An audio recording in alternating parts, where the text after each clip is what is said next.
in North America, so you'll get a little bit idea what we are doing. And if you don't see our press releases, then please be in contact with us and Jeffrey Weil, the president of Weil PR company that is doing it for us, and we'll be more than happy to add you to our list and to get more information during the year. So it's a short presentation to give you a little bit an idea, and then the minister will have some remarks and will leave questions and answers for you. So it's okay with you? Yes. Wonderful. So let's roll. Let's see. Okay. Visitors from North America. Last year we had the best ever year in tourism to Israel. 3.5 million tourists from all over the world, and 700,000, you can see on the chart, from North America, including Canada. And that's despite different issues that we had in the Middle East. As you know, the Arab Spring, the pillar operation of Castlade, and the economy situation in the United States, and of course the Iran issue.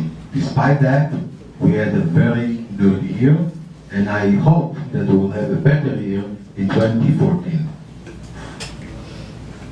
So what is our goal in North America? Is to increase the volume of visitors from North America to get 1 million visitors in 2017. It can be done. We are not far away from it. We are missing a little bit, 300, but we'll get there. So the main marketing activities in the general market is that what we done, and that's the summarize what we do, is the Ministry of Tourism undertook a multi-million-dollar advertising campaign in the East Coast based upon a concept, Israel is beyond belief.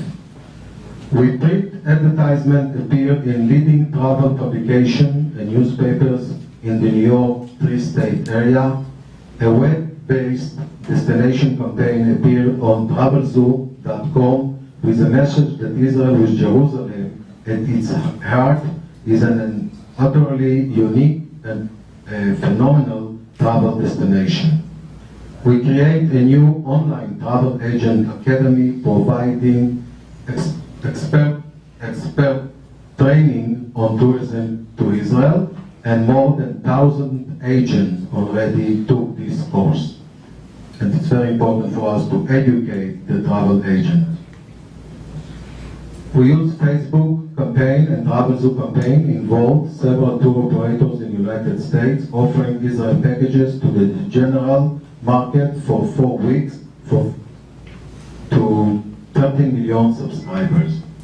We took the USDOA to Israel after 2 decades, and they came back, and 95% of them that participated on the tour are now working on Israel. We are feeding news about Israel constantly on social media, newsletters and press releases, creating multi-page Israel tourism supplement for Recommend magazine and Travel Weekly. In your plastic bags you can see some samples of that. Special webinars in conjunction with Virtuoso, Signature and Ensemble travel agents, and sending first time to Israel travel agent and tour operators to the where else and ITM in Israel. The second market that we are very much focusing on is the evangelical market, and our main challenges there are the young generation, and many Christian leaders are advocates for Israel, but it doesn't translate into groups, and that's our main problem that we have. So how we handle the different markets, we're participating in different trade shows and seminars for travel agents, signing marketing agreements with tour operators, educating the travel market about the destination, meeting one-on-one with pastors, elaborate relationship with leaders of different denominations such as Southern Baptist and UPCI, hosting leaders in Israel, aggressive PR with articles, media interviews, etc., meeting of the minister with VIP groups in Israel, media campaign including online. This is a sample of what we've done in the general campaign. It's an ad, another ad I would like to show you, Israel Beyond Belief. And thank you. I promise you a short presentation. And now I will give the mic to the minister, please.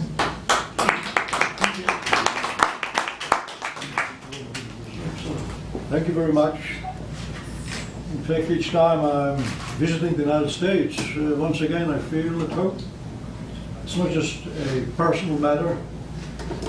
In general, these days, the United States is the second home of every free country, every democratic country in the world.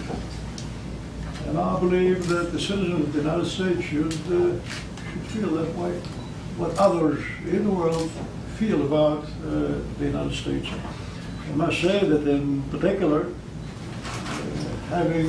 being last week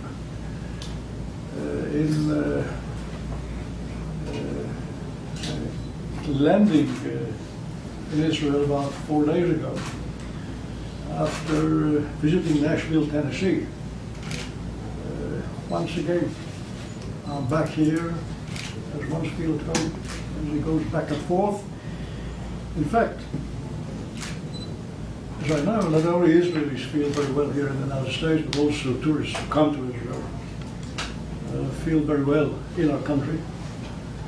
And with the figures that you saw, last year was a record year. The United States is the most important source of tourists who come to visit Israel. I'm not surprised about that at all, because both of our countries share the same values of freedom, freedom of religion, freedom of speech, of personal liberties, of rule of law, whatever you'll mention. And we are conducting a very similar way of life. And we're sometimes these days are also exposed to similar threats. Should I add that this last year, as I mentioned, was a record year with respect to the number of tourists that came to Israel. It exceeded the previous year, which in itself was a record year. Over 3.5 million people came to visit our country. And this goes along with many new investments that our ministry is putting in tourism. One thing would mean an investment that will materialize in a number of years, such as in hotels, infrastructures, and more popular hotels and camping sites in good areas. But we're also developing tourist attractions that have to do with archaeological developments, with, let's say, cycling trails and hiking trails, gospel trails, the trail that Jesus took from Nazareth to the Sea of Galilee, and many things of that kind. And we believe that in our country, as much as it's quite a schlep, quite a long way to get to, there's still this combination of culture, of history, of religion, of culinary, of leisure, of so many museums that we have in Israel, perhaps the largest number per capita, art galleries, theaters, wine trails, and wineries. All that is providing Israel with some of an added value that makes this place a place that, well, more people every year just put their faith in just by coming and visiting. You know, I already come across people who told me the following thing: you know, there are some who come to Israel to experience religions, others because of history, others because of culture, some for mystical reasons. There are some who said, well, I want to get out of my day-to-day routine way of life. I wish to look for something that hasn't to do with money, with power. I just want to have just a place where I can find my inner truth. And I come to Israel and I see there a different spirit. I see there people who are smiling. I see there people who are devoted. I see there a spirit of pioneering. Coming back, he said, I could say that Israel is my inspiration. Give it a try, and you will see that there is a certain image Israel has. On one side of the pendulum, people will tell you that they're coming to a desert-like area with camels on the streets. On the other side, the pendulum goes and tells you there is a combat zone. If you speak to tourists who come back, what I was mostly amazed is that they came back surprised. Israel is different than what they saw on TV screens, on the CNN, on BBC. It is a totally different kind of a story. Well, we're not a desert. We have bloomed the desert. Still, there are areas that you can come and visit. And you'll also see over there modern agriculture developed in this particular place. We have desalinating seawater. We are having and we are solving this year of drought that we have in Israel, and I must say that, boasting personally, because I, until this capacity, I was for 4 years Minister of Energy and Water Resources. We are coping with that reasonably well. We have been termed in the past as a startup nation. There is much of high-tech activity that goes on. There is much activity that Israel takes in inventing new types of technologies in agriculture, in medicine. We are doing very well in other countries in the world, exporting our knowledge to help others. And if you wish to have some good restaurant, some good wine, if you wish to perhaps speak a different language, if you're stuck in some of the nights in Israel somewhere, there will always be someone who speaks your language. So please come and visit. One more thing. I'm here at this time in LA because tomorrow evening we are inaugurating a movie which was prepared by Peter Greenberg.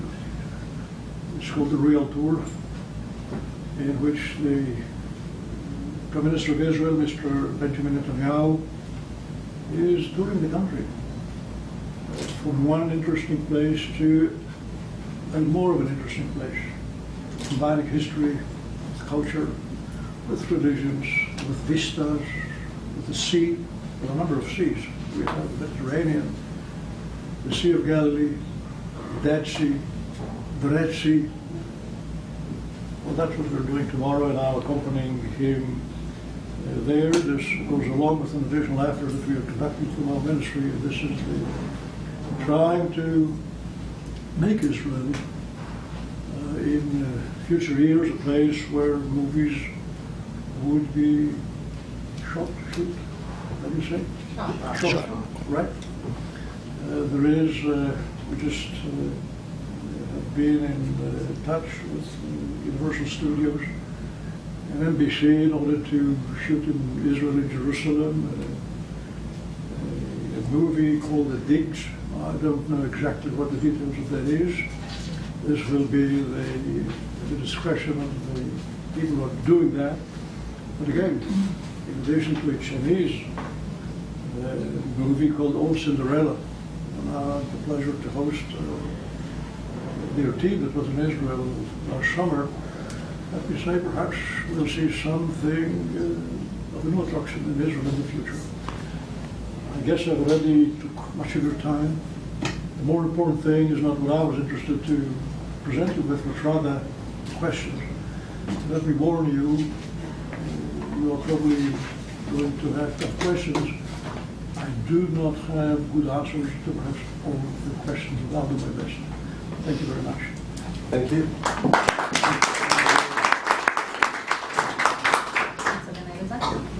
Well, sure. Yes, sir. Will this be good for tourism for Israel? And do you think there will be peace sign between the countries? Well, we are longing for peace from the outset of the state of Israel. And there have been a number of peace initiatives that took place. One was successful by the late Prime Minister Mr. Begin. Others, we've made far-reaching concessions that, unfortunately, over the past 2 decades, brought upon us more terror than before. There is now a peace initiative launched by the United States, the Secretary of State, John Kerry. And we all in Israel pray that this will promote peace in this area. We are also very realists. We see what's happening around us in the Middle East. As much as Israel is is a safe place, is a stable place that stands in clear contrast to what's happening in our neighborhood.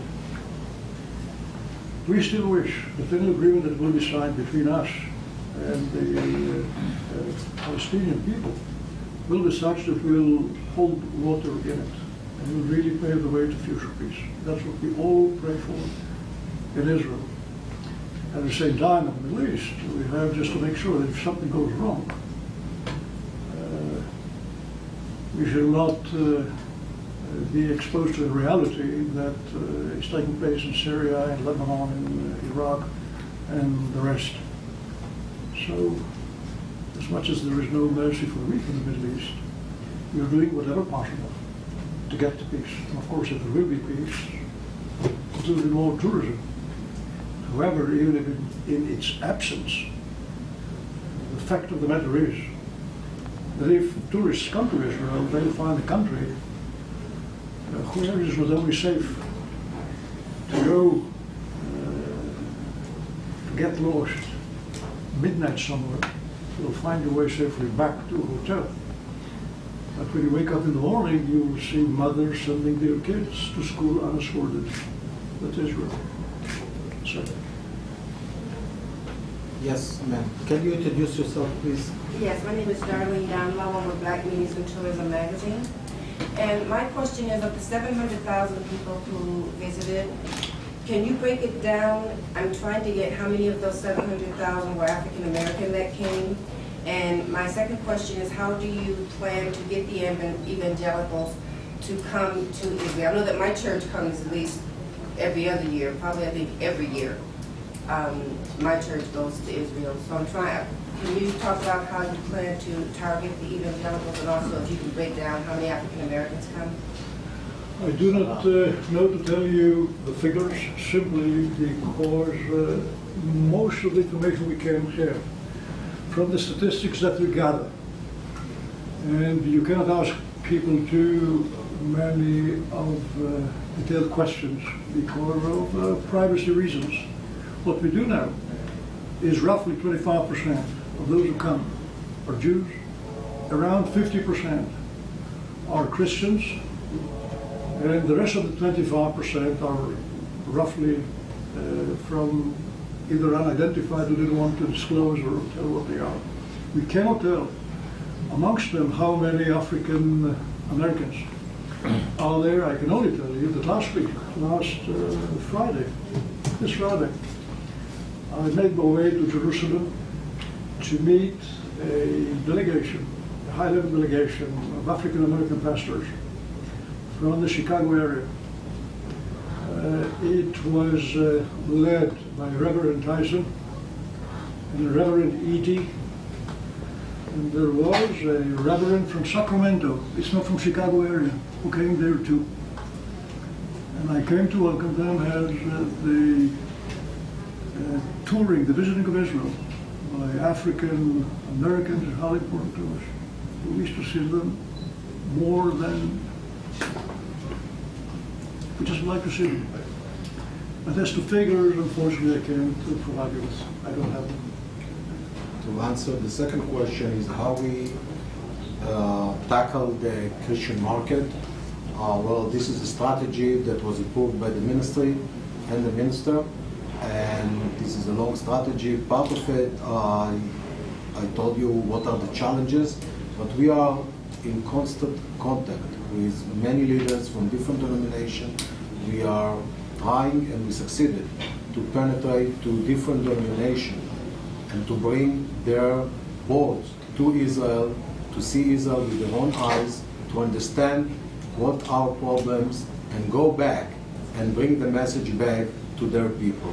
So that's one. The second way that we do it, we host a lot of journalists from different media and Christian media, and host them in Israel to show them what Israel is about. It's the Holy Land. This is the main advantage that we have, and the Bible becomes the best GPS for them. So they're coming back and they write all the stories about it. I don't know if you've been hosted by us, but we are more than welcome to host you and to write about Israel to your audience, because it's very important for us as well. More details about how the strategy and what we're doing in details, I'll be more than happy and glad to provide you later on. It's a long strategy and a lot of details about it, so we'll try to do it later on. Yes, I think that the GPS is an excellent example that will guide us there. GPS, I believe, stands for God positioning system. And if you read the Holy Scriptures, it'll position you in the Holy Land. We also think that standing for Israel, the best way is to stand in Israel. I was in the NRB, which is the evangelical broadcasting conference that took place in Nashville, Tennessee last week. And I met there with people from all over who wish to see evangelical coming to Israel. Catholics, whoever comes, welcome. This is Charles Kao with Travel Mall TV with Minister Dr. Uzi Landau, Minister of Tourism from Israel. Pleasure, sir. Thank you, sir.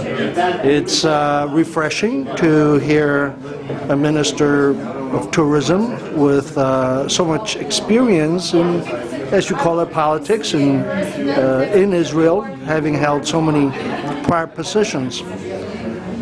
With that kind of experience in homeland security, in intelligence, energy, and especially the recent one, energy and water, let's talk a little bit about sustainable tourism in Israel. What do you bring from your recent experience that transgresses into tourism as far as sustainability is concerned? Well, I believe that knowledge of the country, the opportunity, having visited the country in the previous capacity, I guess this would facilitate things for me, just bringing to the attention of people abroad a wider spectrum of attractions that people could have scholars. For example, speaking about water resources, many people would be interested in the salination processes of seawater, in particular in areas that might suffer droughts. People might be interested in development of agricultural technological methods in order to economize the water and see how can still, with many limitations on the amount of availability of water, be able to make a desert bloom. I guess this is something that we are now focusing on in developing, let's say, trails for hiking, for biking in the desert, to bring people to see all of those attractions. And that's just it. Some of the Jerusalem, and of course you have many very popular historic sites that people visit. How are you dealing with the volume of people and just the natural wear and tear that they bring to some of these sites? Well, one true thing is that the more people are coming, you face more perhaps congestion from time to time. Let me tell you, with all of the many people who sometimes crowd the streets of Jerusalem, the Church of the Sepulchre, the Via Dolorosa, the Western Wall, and many sites like that, still people behave. And still people, as many as they are, enjoy very much visiting this holy city. You emphasized in your talk about visitors, encouraging visitors to get in there and experience the culture and people of Israel, more than just visiting the historic sites and the natural sites. You know, one of the things I always do when I go to, a lot of people go to Hong Kong and would ask a local, where do I go to get that authentic experience? So I ask you the same question as it relates to, let's say, Tel Aviv. Well, whatever language you speak, whatever time of the day you choose, you'll find always someone who will assist you, will suggest you, will guide you, will try to make you feel home when you visit the city of Tel Aviv. It's a modern city where you could perhaps look for theaters, for symphony orchestras, for folk songs, for art galleries, for a good restaurant, for a good wine. You just name it. Are people, is it normal that visitors would encounter local people, let's say Tel Aviv again, that would enjoy just speaking to you and answering your questions, asking you questions about your home country, maybe even taking you back to their home? Is that a common occurrence with the persona of the Israeli? I think so, yes. Not only that, I know about the groups who, upon having their plan, are also having there at least once to be hosted by a family, for example, for Friday night services, just to try and see how it is really a family goes along with its very special rituals and where it conducts the Shabbat, Saturday weekend. And a very similar experience could be, let's say, for people who wish to see how a kibbutz life look like. Yep. In other places we are running, for example, a project in which people would like to come across an experience of living in an Arab village, in a Druze village, where you speak a different language, where you see different cultures, a different way of life. All of that one could experience if it comes to Israel and wishes to do so. Last question now. If, as a visitor, I'm curious and want to visit the neighboring Palestinian places, that's doable? Of course it is doable. There's no problem. Usually arrange tours, day excursions. You don't have to ask any Just cross the border. You don't have to ask any permission whatsoever. In fact, many of the groups that come to Israel continue later on to places in the Palestinian Authority. Many, for example, Christians visit Israel and then go to the city of Bethlehem. And just note that the areas now under control of Palestinian Authority are parts of our ancient homelands of Judea and Samaria. King David was born in Bethlehem, Judea. And people from all over the world are invited to visit Israel and to visit all of those places, where they are within Israel's sovereignty or whether they are in the areas under the control of the Palestinian Authority. Dr. Uzi Landau, Minister of Tourism for Israel, thank you very much, sir. Thank you very much, sir.